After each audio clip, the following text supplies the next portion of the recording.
The stone path curved gently through a sun-warmed meadow, leading to a garden enclosed by an old iron gate. Tall cypress trees swayed in the afternoon breeze, whispering secrets only the wise could hear.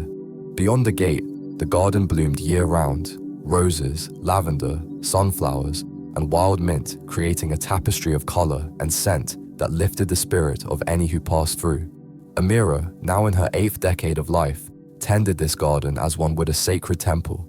Her hair was silver, woven in a thick braid down her back, and her eyes, clear and kind, held the weight of knowing and the lightness of peace. One spring morning, as the garden hummed with bees and birdsong, a visitor arrived, a young man named Elias, disheveled in both dress and spirit. He leaned hesitantly against the gate, his eyes unsure. Amira looked up from pruning a rosebush. "The gate isn't locked," she said, voice warm. "Come in if your heart is ready." Elias opened the gate slowly and stepped onto the path. "I heard you help people find their way." "I don't give directions," Amira replied, offering him a cup of mint tea from a clay pitcher on the table. "But I do remind people they already know where they're going." Elias sat. "I'm lost. I've tried everything. Different jobs, relationships, even therapy.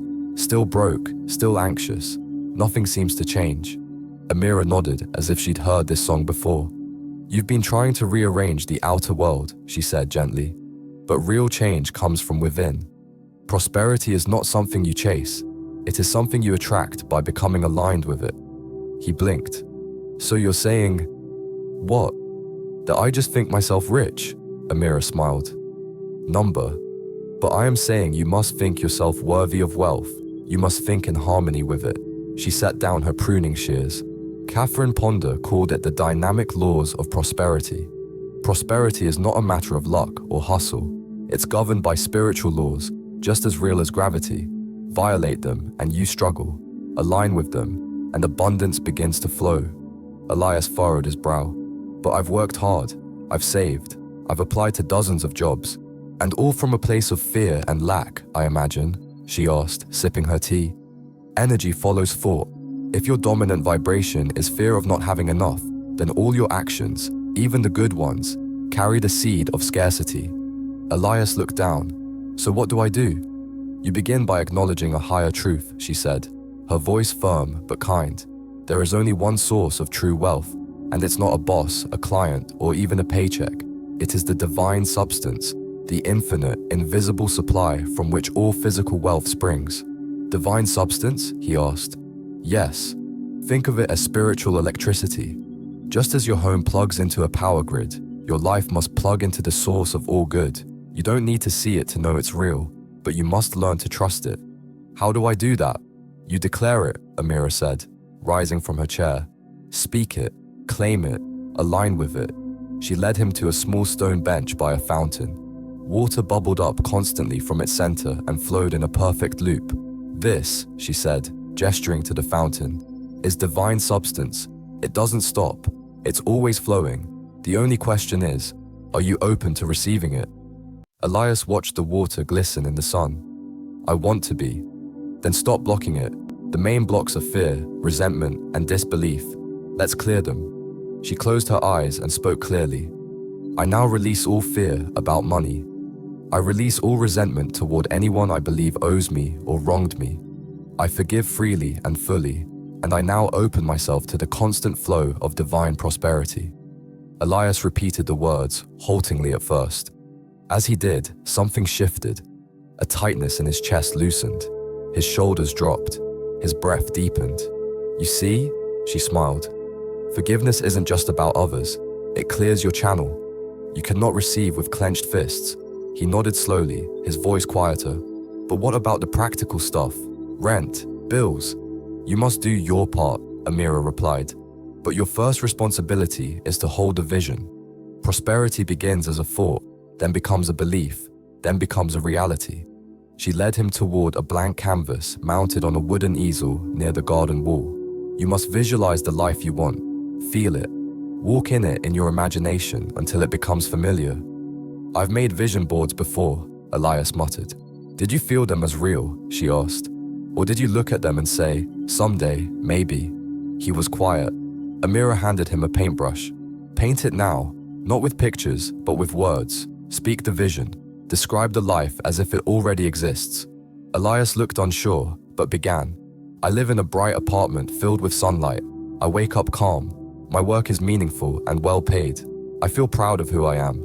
I have savings and I give freely to others. Beautiful, Amira said. Speak this every day, morning and night. Not as a wish, but as a claim. But what if I don't believe it yet? That's where the power lies, she said, eyes glowing. You don't wait to believe, you practice belief. Speak it until your mind surrenders and your heart accepts. She bent down and handed him a small potted seedling. This is basil. Plant it. Tend to it daily. It is your prosperity. Let it grow as your faith grows. Your outer life will mirror what you cultivate inside. Elias took the pot in both hands. This feels different than anything I've tried.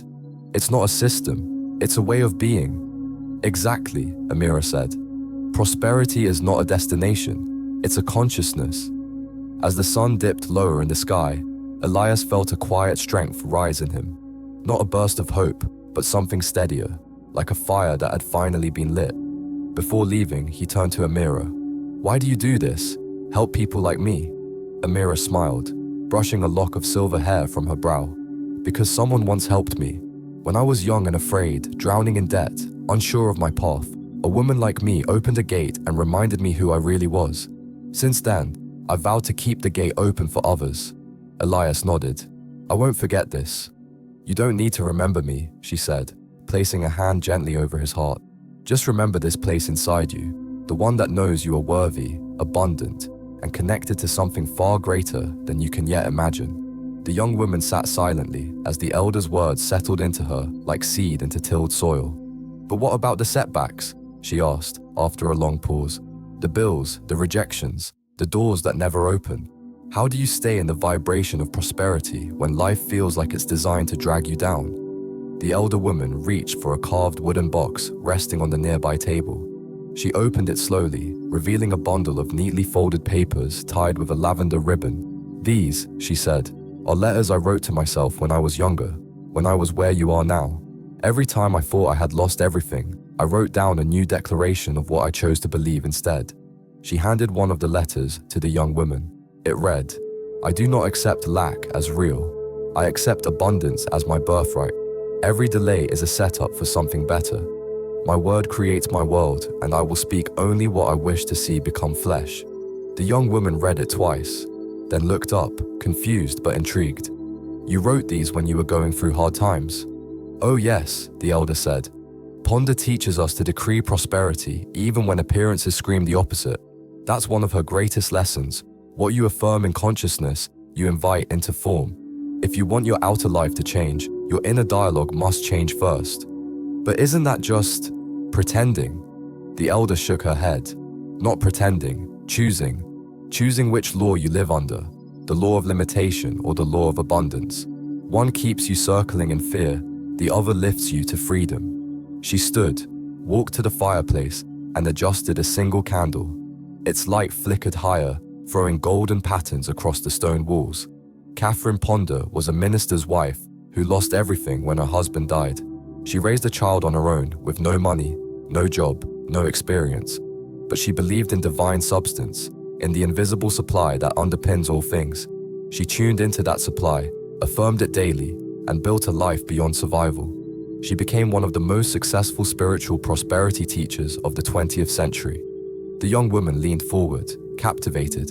And you did the same? I did, the elder smiled. I stopped talking about how broke I was. I stopped saying I couldn't afford things. I stopped fearing bills and started blessing them.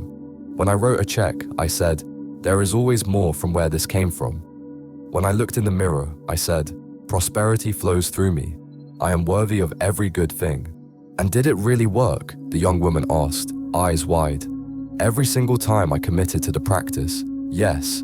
It didn't always come in the way I expected, but it always came. She returned to her chair. There's something else. Ponder calls it the law of radiance. The more generously and joyfully you give, the more the universe reflects that back to you. Not just money. Give praise, give time, give blessings.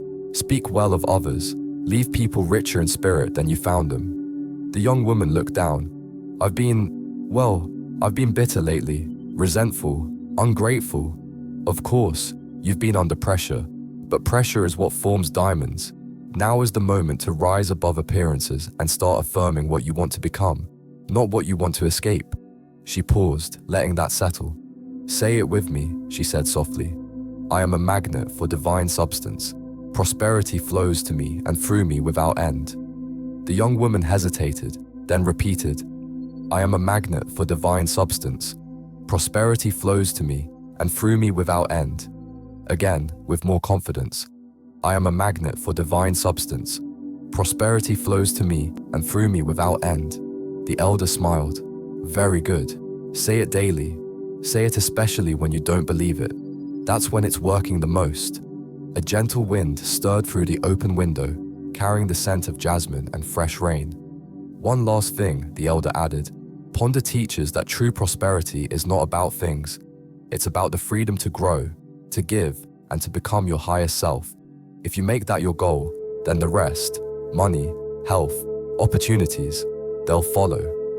The young woman exhaled slowly, as if a weight had lifted. "I think," she said, "for the first time in a long time, I believe it might be possible." The elder touched her hand and gave it a gentle squeeze. "Not only is it possible, my dear, it's inevitable, once you align your thoughts, words, and actions with the laws of prosperity." The candle flickered once more, steady and golden, like a beacon guiding two souls back into harmony with the invisible riches waiting to be claimed.